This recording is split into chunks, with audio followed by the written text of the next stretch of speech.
حطيت الشهداء على الشحن، حطيت الغيار وطلعت.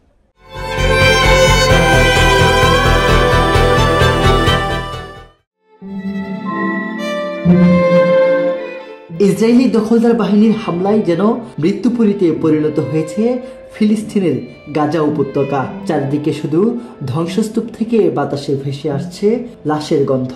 স্বজন হারাদের আত্মচিৎকার সরব হয়ে উঠেছে গোটা ফিলিস্তিন।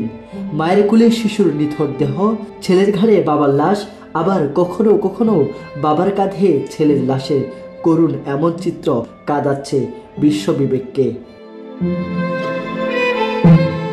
হামলার সংখ্যা আর মৃত্যুর আতঙ্ক নিয়ে বেঁচে থাকা ফিলিস্তিনিদের মাথা গোজানোর শেষ ঠিকানা এখন পরিত্যক্ত ধ্বংসস্তূপ।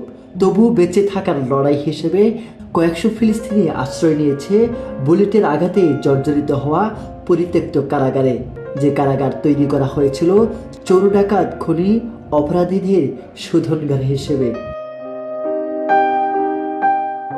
কারাগারে আশ্রয় নেওয়া ফিলিস্তিনি এক নারী ইয়াসমিন আল দারদেশি জানান, প্রথমে তারা একটি গাছের নিচে আশ্রয় নিয়েছিলেন, এরপর সেখান থেকে গেছেন ওই কারাগারে। বর্তমানে কারাগারটি নামাজের কক্ষে অবস্থান করছেন। এখানে থাকায় সূর্যের প্রখরতা থেকে বাঁচতে পারলেও তার এবং অন্যান্য মানুষের পুরোপুরি নিরাপত্তা নিশ্চিত হয়নি। ইয়াসমিনের সঙ্গে রয়েছেন তার স্বামী, যার কিডনি ও ফুসফুসের সমস্যা রয়েছে। অসুস্থ এই মানুষটি কোনো ধরনের ল্যাব ও তোষক ছাড়াই মানবতর জীবনযাপন করছেন। এই নারীর আশঙ্কা আরেকবার হয়তো তাদের জোরপূর্বক বাস্তুচ্যুত করা হবে।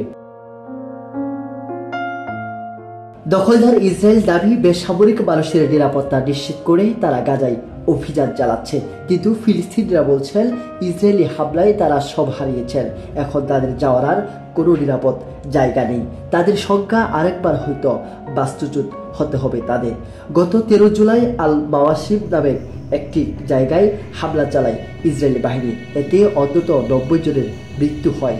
যদিও ইসরায়েল জানিয়েছিল এই অঞ্চলটি বেসামরিক মানুষের জন্য নিরাপদ একটি অঞ্চল হবে। জাতিসংঘের তথ্য অনুযায়ী গাজায় প্রতি 10 জনের 9 জনই এখন বাস্তুচ্যুত, তাদের থাকার মতো কোনো নিরাপদ জায়গা নেই।